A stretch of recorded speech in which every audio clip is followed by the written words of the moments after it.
Ladies and gentlemen, the Beatles!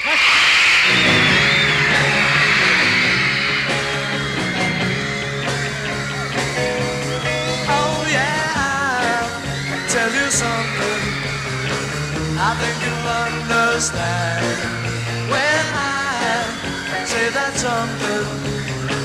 I wanna hold your hand, I wanna hold your hand, I wanna hold your hand.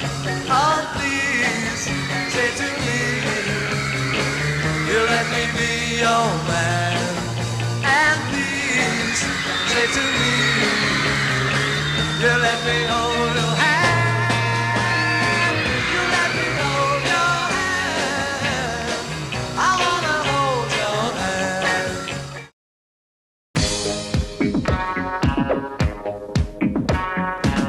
Pop, pop, pop music, pop, pop, pop music. Get down. Pop, pop, pop music. So what is pop music? Is it really the usual 4-chord songs we hear on the radio day in, day out? Or is there more to it than anyone truly knows? The term pop music was first coined in the 1920s and was used to describe music that has popular appeal. Pop music as a modern genre originated in the 1950s, deriving from rock and roll. Stars such as Elvis Presley were arguably the first modern pop stars. They teamed catchy lyrics with simple, light-hearted melodies which proved to be a winning combination. Elvis would, however, be pushed aside when the Beatles exploded onto the scene in the 1960s. Being one of the first bands to write and play their own instruments, the Beatles became global superstars. The Beatles. This rock and roll group has taken over as the kingpins of musical appreciation among the younger element. On every side there is hero worship that recalls the heydays of Elvis Presley and Frank Sinatra. The Beatles are still remembered today for their input into the development of pop music, but their split in 1970 meant there was room for a new form of pop to break through. The Beatles are breaking up. ABBA formed in 1972 and was possibly the most successful pop group of the decade. Not only did they sell over 400 million records in a 10-year career, they were also shot further into fame in '74 when they were crowned Eurovision Song Contest champions. In the wake of ABBA's success, the soundtrack for the musical Grease became a pop culture phenomenon, topping the charts for weeks. But as with everything, music moves on, and by the 80s we saw a much older Michael Jackson take the charts by storm.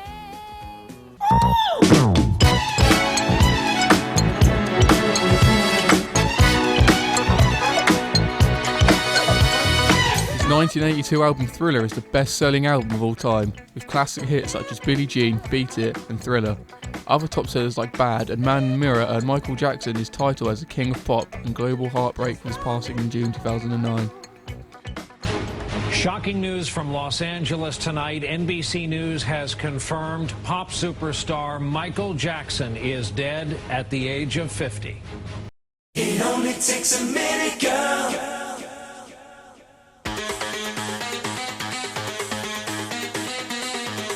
The 90s was the decade where we saw the rise of manufactured boy and girl bands that were apparently selected for their good looks over their talent. These groups usually had short careers in the industry, the most successful of these probably being Take That. Although certain members of Take That have successful solo careers, the majority of them struggled to make music once the group split up. Other groups like Spice Girls and Steps also had short careers in the 90s. As the original manufactured group started fading away, solo artists started to re-emerge again. Acts such as Britney Spears gained fame through their short, catchy dance tunes and matching choreography, which proves popular with young girls all over the world. Come the early 2000s, a new breed of pop stars emerged.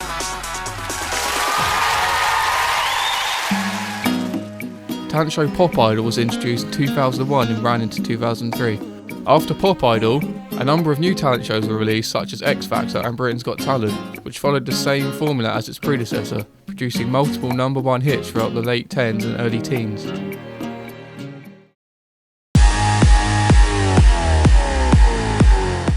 Today, the pop charts are dominated by a wide range of different artists such as solo acts, whose music draws influences primarily from dance, hip-hop and R&B. Since today's pop music draws influences from many different genres, does anyone really understand what pop music is? I don't really know what pop music is. Crap. I think it's ruining music. There's no need for it. I don't like a lot of it. I think it's noisy and they don't seem to have the melodies that they used to have. Good but shit. Good shit. Good shit.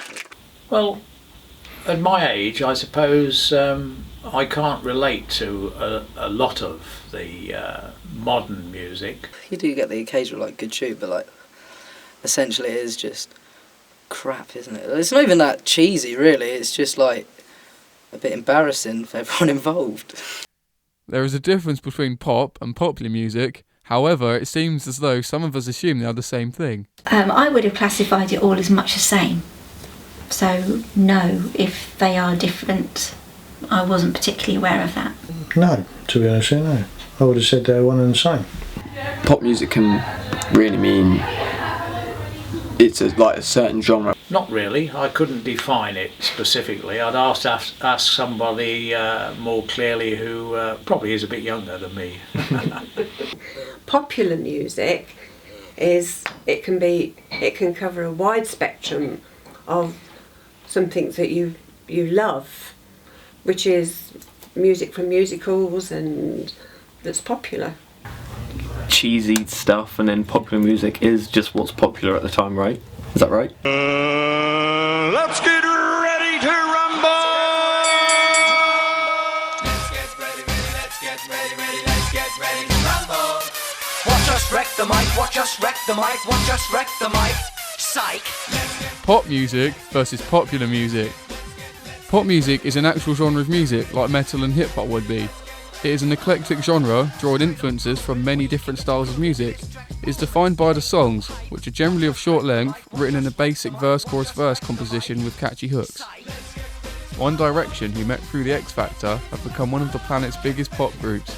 Their latest album, Midnight Memories, went double platinum in 10 countries and sold over 1.8 million units in the US and UK combined. Whereas popular music is any genre of music that is classified as having wide appeal. Popular music can include any genre of music, ranging from heavy metal to jazz. Bands like the Arctic Monkeys are a classic example of popular music, as they are globally known for their work in the industry. Their debut album, Whatever People Say I Am, That's What I'm Not, is the fastest selling debut album in UK music history, selling over 360,000 copies in the first week alone. Invoice me for the microphone if you need to. There's always a big message running through lots of the songs. Heartbreak. A really simple chorus. It's just commercialised, repeated beats.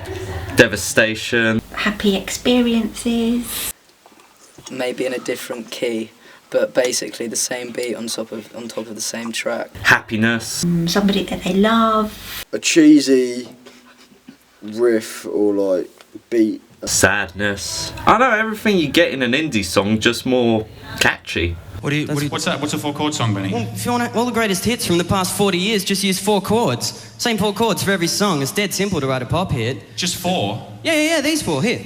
1, 2, 3, 4 chords. Sorry, let me get this straight, Chicken Little. What you're trying to say is you can take those 4 chords, repeat them, and pump out every pop song ever. Is that what you're saying? Yeah. Fuck off. Yeah, fuck off, Chicken Little. Just listen.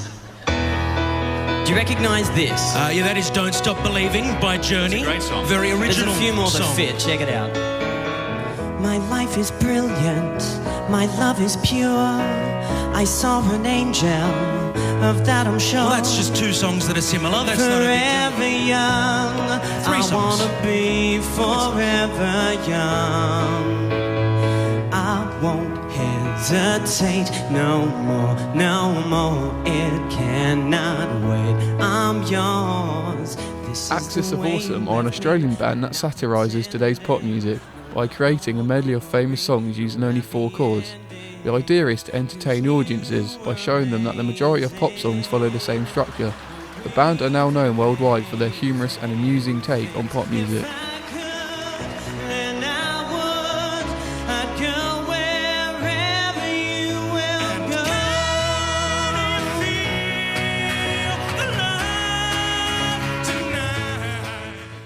Going back to when I was a teenager then, which is a long, long time ago, I mean, what I can remember was Max Bygraves and Norman Wisdom and, say, Johnny Ray. But it wasn't like today. I can remember on a Saturday afternoon I used to go down to, it was called Hanson's in my day, and it was a record shop then, big vinyl records, and you could stand in a booth and ask for a request. So very, very different to how it's perceived today. Well, the various ages. I like the 20s and 30s music, to be quite honest.